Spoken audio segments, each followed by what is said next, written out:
By December 1944, the Allied High Command believed the back of the German Wehrmacht had been broken. The race across France after the breakout from Normandy had been so swift, so decisive, that a sense of inevitable victory permeated the headquarters of General Dwight D. Eisenhower. The intelligence maps showed a German army in full retreat, bled white of its veterans and stripped of its armor. It was an era of supreme overconfidence, where the primary concern was not if the war would end, but how quickly the victors could reach Berlin. In the dense, fog-shrouded forests of the Ardennes, a region long considered impassable for modern armored warfare during winter, a different reality was taking shape. Under a veil of absolute radio silence, Adolf Hitler was gambling the last remnants of the Third Reich's strength on a singular, desperate throw of the dice. He called it Operation Watch on the Rhine. His generals called it madness. But in the shadow of the tall pines, the gears of a massive, hidden war machine were turning in the dark. The structural failure of Allied intelligence during this period remains one of the most profound ironies of the conflict. The Allies had become victims of their own success with Ultra, the cryptanalysis of German radio traffic. Because Hitler had ordered his commanders to communicate only via landlines and hand-carried couriers, the radio waves went silent. To the analysts in London and Washington, this silence was interpreted as German paralysis. They failed to realize that the absence of evidence was not evidence of absence. The Ardennes sector was held by what the Americans called the Ghost Front. It was a dumping ground for green, untested divisions like the 106th Infantry and battered units like the 28th, which had been sent there to lick their wounds after the meat grinder of the Hürtgen forest. It was a thin line of weary men stretched across 80 miles of rugged terrain. They were told the sector was quiet. They were told the Germans were finished. They were told to settle in for a cold, but peaceful, Christmas. At 5:30 on December 16, the silence was shattered by the roar of 2,000 German guns. It was a symphony of destruction that signaled the beginning of the largest land battle the United States would ever fight. The barrage did not just target frontline positions, it severed communications, pulverized command posts, and signaled the arrival of 3 German armies.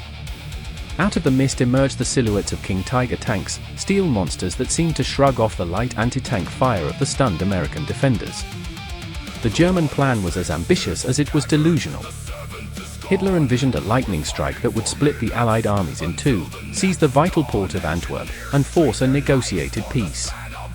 It was a strategy born of 1940, applied to the desperate reality of 1944. The systemic failure of the German plan was baked into its very foundation, the logistics. The offensive relied on a razor-thin supply of fuel, with the explicit hope that German columns could capture American fuel depots along the way. It was an army fueled by hope and theft, rather than a sustainable military infrastructure. As the initial shockwaves rippled through the Allied lines, the tactical disasters began to mount. The 106th Infantry Division, caught in the Schnee Eifel, found itself bypassed and surrounded. Within days, nearly 7,000 men would surrender, one of the largest mass capitulations in American history. The roads were choked with retreating vehicles, and the fog of war was thickened by Operation Greif, a German commando unit led by Otto Skorzeny.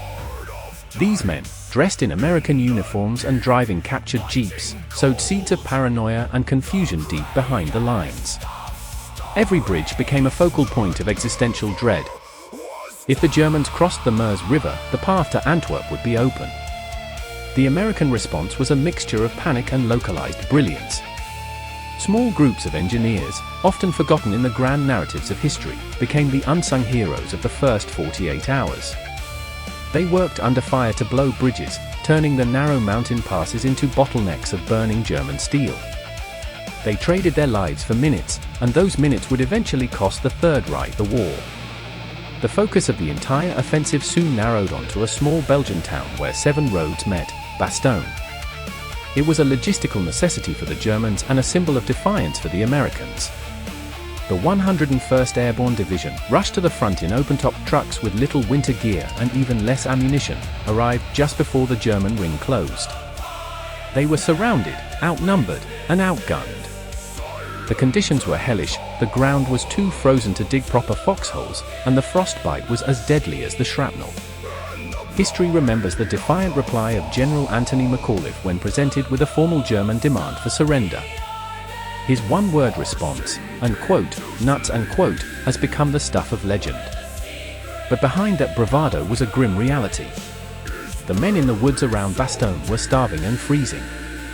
They were performing surgeries in dark cellars without anesthesia, using parachute silk for bandages. Their survival was not a matter of grand strategy, but of the stubborn refusal of individual paratroopers to let the line break. While the world's eyes were on Bastogne, the true death knell of the German offensive was being sounded on the northern shoulder, at Elsenborn Ridge. Here, the 2nd and 99th Infantry Divisions held their ground against the elite SS Panzer divisions. If the northern shoulder had buckled, the Germans would have had a clear run to their objectives. The Americans here fought with a primal ferocity, often engaging in hand-to-hand combat in the snow. The German 6th Panzer Army, the spearhead of the entire invasion, was blunted and broken against the unyielding defense of men who simply refused to move. The irony of Hitler's gamble was that it achieved the opposite of his intent. Instead of dividing the Allies, it forced a level of cooperation and rapid movement that the German High Command thought impossible. General George S. Patton's Third Army performed a logistical miracle, pivoting 90 degrees in the middle of a winter storm and racing north to relieve Bastogne. It was a feat of staff work and sheer willpower that demonstrated the true industrial and organizational might of the United States military. On December 23, the greatest enemy of the Allied air forces finally vanished, the weather. The fog lifted, and the sun revealed a landscape littered with stalled German columns. The sky belonged to the Pa-47 Thunderbolts and the C-47 transport planes. For the first time in days, the unquote, battered bastards of Bastogne unquote, saw the sky filled with colorful parachutes carrying food and ammunition. For the Germans, the clear sky was a death sentence. Their tanks, already bone dry of fuel, became sitting ducks for Allied fighter bombers. The retreat was a slow, agonizing crawl through a graveyard of their own making. The German army had burned its last reserves of manpower, fuel, and morale in a forest that refused to give them victory. By the time the original lines were restored in late January, the Wehrmacht was a hollow shell. They had lost over 100,000 men and the vast majority of their remaining heavy equipment. The road to the heart of Germany was now open, guarded only by the old men and young boys of the Volksstamm. The Battle of the Bulge remains a haunting study in the limits of human endurance and the dangers of systemic hubris. It was a battle won not by the genius of generals, but by the grit of the common soldier who held a crossroads or a ridge when every rational indicator told them the cause was lost. It was the final gasp of a dying regime, a violent spasm that only accelerated the inevitable collapse of the Nazi state. As we look back at the frozen fields of the Ardennes, we are reminded that history is often decided in the smallest, most desperate corners. The silence that returned to those woods in 1945 was different from the silence of 1944. It was the silence of a continent finally breathing after years of slaughter. The lesson of the Bulge is one of resilience against the overwhelming dark, a testament to the fact that even the most meticulously planned machinery of war can be broken by the stubbornness of the human spirit.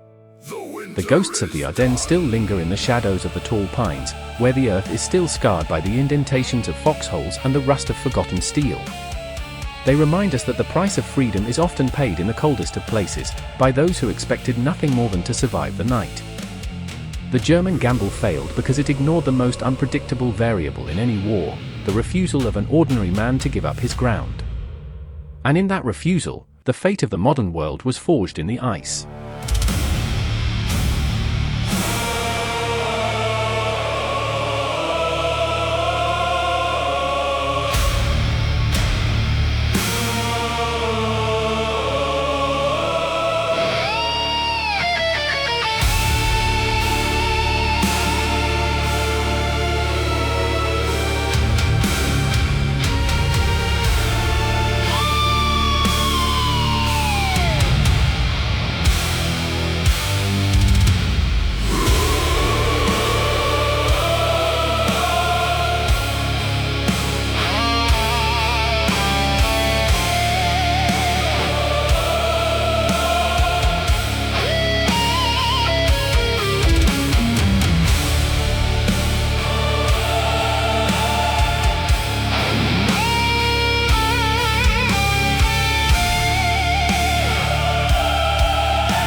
while the forest turned black.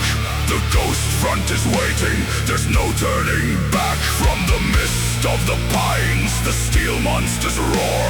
The last of the Reich seeks a way to the core. 2,000 guns tear the sky into shreds. The Ardennes is a carpet of snow and the dead. A king tiger's prowl where the light should be clear. The morning is choked with the iron of fear. No radio waves, just the sound of the frost. Counting the seconds, counting the loss. The supply lines are stolen, the fuel is a lie. A gamble of ghosts underneath a grey sky. Oh, Bastogne, the crossroads of hell, where the paratroopers stand and the iron shells fell. Nuts to the surrender, nuts to the grave. The frozen defiance of the brave and the knave. A bold line of blood in the wintry dark. The final extinction of the Nazi spark.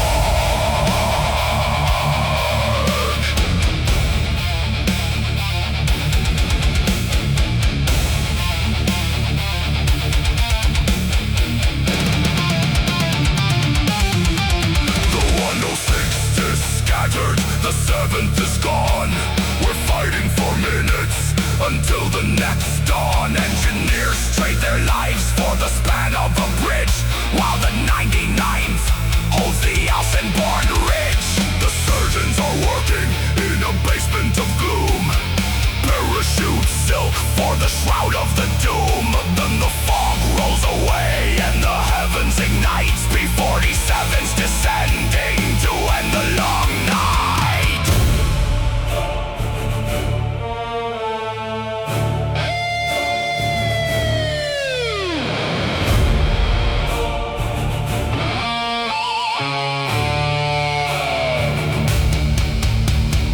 Pattern is turning, a miracle move. The Third Army hammer gets into the groove. The fuel tanks are empty, the Wehrmacht is stalled. The dream of the Kaiser is finally walled. It's a graveyard of tanks in the deep, biting cold. The greatest of stories that ever was told.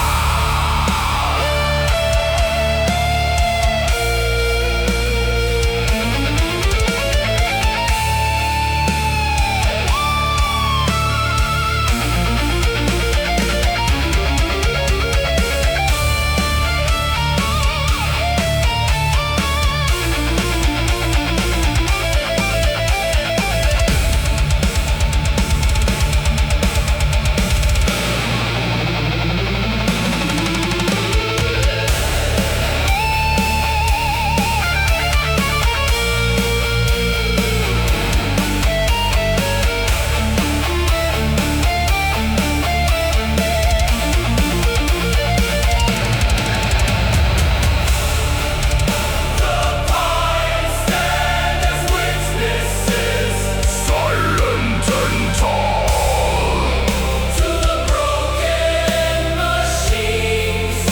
and the pride of the fall are sinking to sleep. Is buried so deep.